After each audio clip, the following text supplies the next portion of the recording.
السلام علیکم ورحمۃ اللہ وبرکاتہ۔ ہمارے ایک ملنے والے ہیں، ان کا حال ہی میں نکاح ہوا تو ان کا کال آیا کہ مفتی صاحب بیوی سے جب ملاقات کرتے ہیں تو کون سی دعائیں پڑھتے ہیں، وہ دعائیں آپ میرے پاس بھیج دیں۔ میں نے ان کو وہ دعائیں بھیج دیں۔ پھر میرے خیال آیا کہ اس سلسلے میں ایک کلپ بنا کر اپنے نوجوانوں کی رہنمائی کی جائے کہ شادی کے بعد فرسٹ نائٹ میں بیوی سے کس طرح ملنا چاہیے، کیونکہ بہت ساری غلط فہمیاں ہیں۔ ان غلط فہمیوں کو دور کرنا یہ میری ذمہ داری ہے۔ نکاح جو ہے یہ ایک عبادت ہے۔ ہم لوگ نکاح کو عبادت نہیں سمجھتے ہیں۔ کون سمجھتا ہے نکاح عبادت ہے؟ اسی لیے نکاح کے بارے میں ہم لوگ پوچھتے بھی نہیں ہیں کہ بھئی نکاح کرنے کا سنت طریقہ کیا ہے، نکاح کیسے کرنا چاہیے، نکاح کے بعد بیوی سے کیسے ملنا چاہیے۔ نکاح ایک عبادت ہے، اور نکاح اتنی عظیم الشان عبادت ہے کہ نکاح کے بارے میں حضور علیہ الصلوۃ والسلام نے ارشاد فرمایا النکاح نصف الایمان، کہ نکاح جو ہے آدھا ایمان ہے۔ اور فرمایا ایک دوسری روایت میں ہے، حضور علیہ الصلوۃ والسلام نے ارشاد فرمایا کہ جو شخص نکاح کر لیتا ہے تو وہ آدھا ایمان حاصل کر لیتا ہے، اب وہ باقی آدھے ایمان کی فکر میں لگ جائے۔ اسی طرح سے آپ علیہ الصلوۃ والسلام نے یہ بھی ارشاد فرمایا ایک مرتبہ صحابہ کے بیچ میں کہ نکاح کرنے کے بعد جب شوہر اپنی بیوی سے ہم بستر ہوتا ہے تو اس پہ بھی اللہ تعالیٰ اس کو اجر دیتا ہے، اور ہم بستر ہونے کے بعد غسل جنابت کرتا ہے تو اس پہ بھی اللہ تعالیٰ اس کو اجر دیتا ہے۔ تو صحابہ اکرام حیران ہو کے پوچھنے لگے، یا رسول اللہ، جب کوئی شوہر اپنی بیوی سے ملتا ہے، ہم میں سے کوئی اپنی جب بیوی سے ملتا ہے، ہم بستر ہوتا ہے، تو اس پہ بھی اللہ تعالیٰ اجر دیتا ہے؟ حضور علیہ الصلوۃ والسلام نے ارشاد فرمایا کہ ہاں۔ تو صحابہ اکرام نے حیران ہو کے پوچھا، یا رسول اللہ، تب تو ہم اپنی خواہش پوری کر رہے ہوتے ہیں اپنی بیوی کے ساتھ، اس پہ اللہ اجر ہمیں کیسے دیتا ہے؟ تو حضور نے فرمایا کہ دیکھو، اگر تم میں سے کوئی ناجائز اور حرام راستے سے اپنی شہوت کو، اپنی خواہش کو پوری کرے تو یہ گناہ ہے نا؟ صحابہ نے فرمایا ہاں گناہ ہے۔ حضور نے فرمایا کہ جب حرام راستے سے بچ کر، ناجائز راستوں سے بچ کر حلال اور جائز راستے کے ذریعے اپنی خواہش پوری کی جاتی ہے، اللہ کے خوف سے، اللہ کے ڈر سے، اللہ کے حکم کی تعمیل کرتے ہوئے، تو اس پہ بھی اللہ اجر دیتا ہے۔ تو ہم جب اپنی بیوی سے ملتے ہیں نکاح کے بعد، اپنی خواہش ہم لوگ پوری کر رہے ہوتے ہیں، لیکن اس پہ بھی اللہ اجر دیتا ہے۔ اور پھر ہم بستر ہونے کے بعد جب غسل جنابت کرتے ہیں تو ہمارے بدن سے پانی کے جو قطرات گرتے ہیں، اس پہ بھی اللہ تعالیٰ ہمیں اجر دیتا ہے۔ اور میں آپ کو حیرانی کی بات بتاؤں کہ جب ہمارے بچے ہو جاتے ہیں، ہم اپنے بچوں کو کھلاتے ہیں، اپنی بیوی کے لیے کما کر لاتے ہیں، تو اس پہ بھی اللہ تعالیٰ ہمیں صدقے کے برابر اجر عطا فرماتا ہے۔ تو نکاح عبادت ہے، اس عبادت کو کیجئے۔ میں اپنے نوجوانوں سے کہنا چاہتا ہوں، اس عبادت کو کیجئے۔ اور ایک حدیث میں تو یہ بھی میں نے پڑھا ہے کہ اگر کوئی شخص گناہوں سے بچنے کے لیے نکاح کرتا ہے، اور نکاح کرنے کے لیے اس کے پاس پیسے نہیں ہیں، وہ قرضہ لیتا ہے، اور وہ قرضہ ادا نہیں کر پاتا ہے، مر جاتا ہے، دنیا سے چلا جاتا ہے، تو آخرت میں اللہ تعالیٰ اس کے قرضے کو، جس سے اس نے قرضہ لیا تھا، صلح کرا کے قرضہ معاف فرما دے گا۔ کیوں؟ کیونکہ اس نے گناہوں سے بچنے کے لیے نکاح کرنے کے لیے قرضہ لیا تھا۔ اللہ اکبر۔ تو النکاح نصف الایمان، نکاح آدھا ایمان ہے۔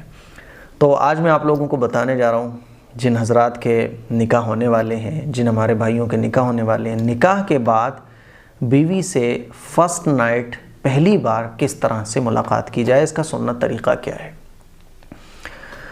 جب آپ بیوی سے نکاح ہو گیا آپ کا، نکاح کے بعد آپ پہلی بار اپنی بیوی سے ملنے جا رہے ہیں، تو اس کا صحیح طریقہ یہ ہے کہ آپ اپنی بیوی کے لیے کوئی گفٹ، کوئی تحفہ لے کر جائیں۔ جب آپ بیوی کو دیکھیں پہلی بار تو کوئی نہ کوئی تحفہ اس کو ضرور دیں، جس کو منہ دکھائی کہا جاتا ہے۔ اور اس سے کیا ہوتا ہے کہ محبت کا اظہار ہوتا ہے، وہ تحفہ ایک یادگار ہوتا ہے، محبت اس سے بڑھتی ہے، بیوی کا دل خوش ہوتا ہے۔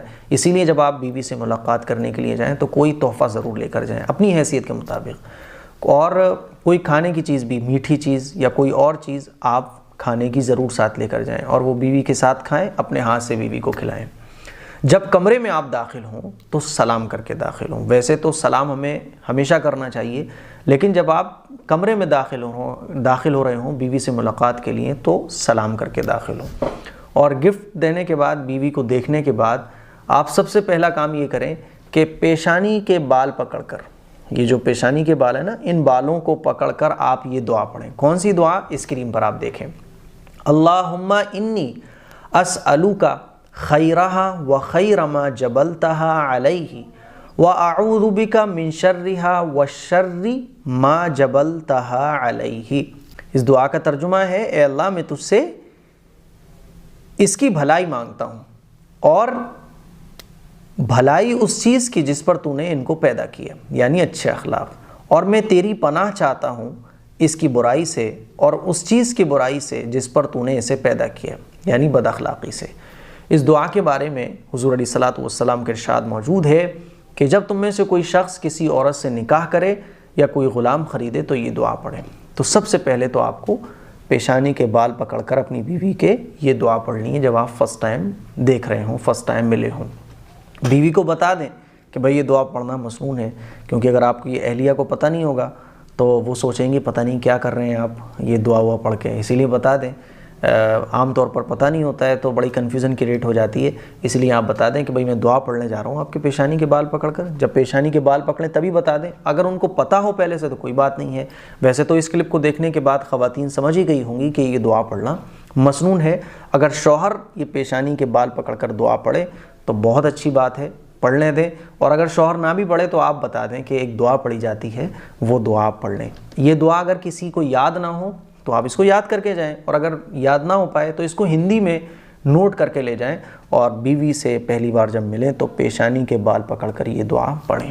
اس کے بعد آپ جو ہے وہ چیز جو کھانے کی لے کر گئے ہیں وہ ساتھ کھائیں۔ اس کے بعد کیا ہے کہ آپ 2 رکعت نماز شکرانے کے طور پر پڑھیں، خود بھی پڑھیں اور بیوی کو پڑھیں، اور یہ دیکھ لیں کہ اگر آپ نے عشاء کی نماز نہیں پڑھی ہے تو پہلے عشاء کی نماز پڑھیں۔ ہوتا کیا ہے کہ ہم لوگ شادی کی خوشیوں میں فرض نمازیں بھول جاتے ہیں، تو اسی لیے اگر آپ نے عشاء کی نماز نہیں پڑھی ہے تو آپ پہلے عشاء کی نماز پڑھیں، اور اگر عشاء کی نماز پڑھ چکے ہیں تو 2 رکعت نماز شکرانے کی پڑھیں۔ اپنی بیوی سے بھی کہیں کہ بھائی دیکھو اللہ نے مجھے اور تمہیں ایک کر دیا، ہم لوگوں کو ملا دیا، ہم لوگوں کا نکاح ہو گیا، اللہ کا شکر ادا کرو۔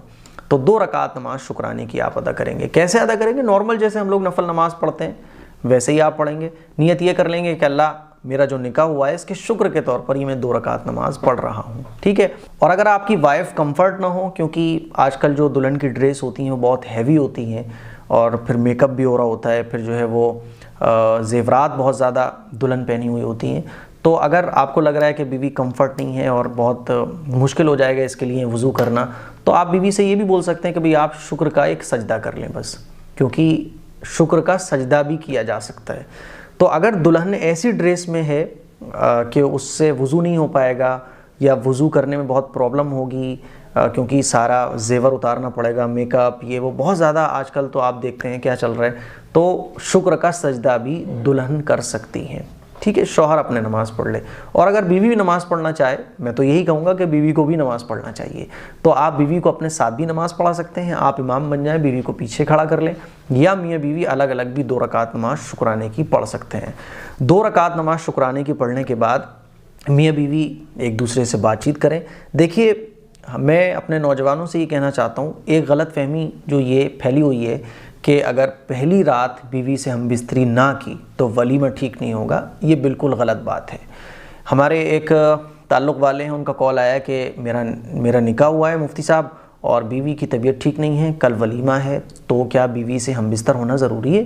ولیمہ ٹھیک نہیں ہوگا؟ میں نے کہا نہیں، ایسی کوئی بات نہیں ہے، بیوی سے ہم بستری کے لیے ساری زندگی پڑی ہے، آپ تو اس کو اپنے پن کا احساس دلائیں، اس سے محبت کا اظہار کریں، وہ اپنا گھر چھوڑ کر آئی ہے، اس کی اگر طبیعت ٹھیک نہیں ہے تو اس کے ساتھ ہمدردی کا اظہار کریں، اپنے پن کا اظہار کریں، اس کو یہ احساس نہ ہونے دیں کہ وہ اپنا گھر چھوڑ کر آئی ہے، اس کو تو آپ اتنی محبت دیں، یہ ضروری تھوڑی ہے۔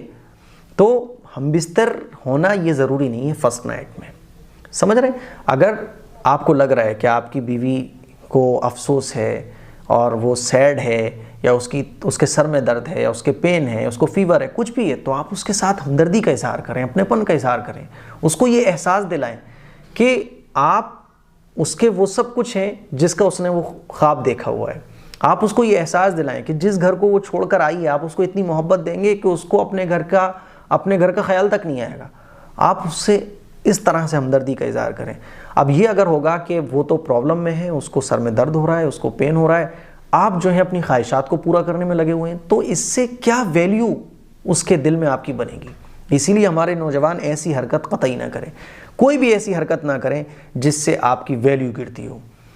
ہم بستری کے لیے اگر بیوی کمفرٹ نہیں ہے تو نو پرابلم، آپ اس کے ساتھ ہمدردی کا اظہار کریں، آپ اس کے ساتھ اپنے پن کا اظہار کریں، تو اس کے ساتھ ہمدردی اور اپنے پن کا اظہار کیا جائے خوب۔ اور اگر لگے آپ کو کہ میاں بیوی کمفرٹ ہیں، بیوی کو کوئی پرابلم نہیں ہے، بیوی خوش ہے ایک دم، نو پرابلم، تو آپ پہلی رات میں بھی ہم بستر ہو سکتے ہیں، نو پرابلم، ٹھیک ہے۔ ایک دعا اور بھی ہے جو مجھے بتانی ہے کہ جب بیوی سے ہم بستری کا ارادہ کریں تو کپڑے اتارنے سے پہلے آپ یہ دعا بھی ضرور پڑھیں۔ کون سی دعا ہے وہ؟ اسکرین پر آپ دیکھیے، بسم اللہ اللہم جنبنا الشیطان وجنب الشیطان ما رزقتنا۔ اس دعا کا ترجمہ ہے، اللہ کے نام سے شروع کرتا ہوں، اے اللہ ہم کو شیطان سے بچا اور جو اولاد ہمیں دے اس سے شیطان کو دور رکھ۔ اس دعا کے بارے میں آپ علیہ الصلوۃ والسلام کا ارشاد موجود ہے کہ تم میں سے کوئی شخص جب اپنی بیوی کے پاس آئے تو یہ دعا پڑھ لے، پھر ان دونوں کے درمیان کوئی اولاد مقدر ہو جائے تو اس کو شیطان نقصان نہ پہنچا سکے گا۔ تو اگر آپ بیوی سے ہم بستری کا ارادہ کر رہے ہیں اور ہم بستری کرنے جا رہے ہیں تو جب آپ اپنے کپڑے اتاریں تو اس سے پہلے یہ دعا ضرور پڑھ لیں۔ اگر آپ کو یہ دعا یاد نہیں ہے تو کوئی بات نہیں ہے، لکھ کر لے جائیں، ہندی میں لکھ کے لے جائیں، اور اگر یہ دعا پھر بھی نہ لے جا پائیں آپ تو بسم اللہ تو ضرور پڑھ لیں، اور اگر آپ کپڑے اتار چکے ہیں تب آپ کو یاد آئے تو پھر بسم اللہ اور یہ جو دعا ہے یہ دل میں پڑھ لیں۔ تو اس کے بعد کیا فائدہ ہوگا کہ اگر اولاد ہوگی تو پھر اولاد جو ہے وہ ایسی ہوگی کہ شیطان اس کو کوئی نقصان نہیں پہنچا سکے گا۔ اور یہ دعا جو میں نے آپ کو بتائی ہے، اللہم جنبنا الشیطان وجنب الشیطان ما رزقتنا، یہ ہم جب بھی بیوی سے ہم بستری کا ارادہ کریں تب اس دعا کو ضرور پڑھیں۔ ہم بستری کرنے کے بعد غسل کب کرنا ہے؟ تو آپ غسل جب چاہیں جب کر سکتے ہیں، جب چاہیں آپ اسی وقت رات کو کر لیں یا صبح کر لیں، نو پرابلم، آپ جب چاہیں جب غسل کر سکتے ہیں۔ ایک مرتبہ ہم بستری کے بعد دوبارہ اگر ہم بستر ہونا چاہتے ہیں میاں بیوی تو اس کے لیے بہتر صورت یہ ہے کہ غسل کر لیا جائے۔ غسل نہ کر سکتے ہوں، سردی زیادہ یا کوئی اور پرابلم ہے تو کم از کم شرمگاہ کو صاف کر لیا جائے اور وضو کر لیا جائے تاکہ جسم میں تازگی آ جائے، پھر اس کے بعد دوبارہ ہم بستر ہوا جائے۔ تو یہ مسنون طریقہ ہے بیوی سے فرسٹ نائٹ میں ملنے کا، اور جب بھی آپ شادی کے بعد ہم بستر ہوں تو اس دعا کو، یہ جو دعا میں نے بتائی ہے ہم بستر ہونے کی، اس دعا کو تو ضرور پڑھیں۔ امید کرتا ہوں بہت ساری چیزیں آپ کو پتہ چلی ہوں گی اور بہت سارا علم حاصل ہوا ہوگا، اور مجھے امید ہے کہ اب آپ جب اپنی بیوی سے ملیں گے تو اسی اظہار ہمدردی کے ساتھ، اسی اپنے پن کے ساتھ، اور یہ جو اسلامی تعلیمات ہیں، اسلام نے جس طرح سے گائیڈ کیا ہے اسی طرح سے آپ اپنی بیوی سے ملیں گے۔ اس کلپ کو شیئر کریں، دوسروں تک پہنچائیں۔ السلام علیکم ورحمۃ اللہ وبرکاتہ۔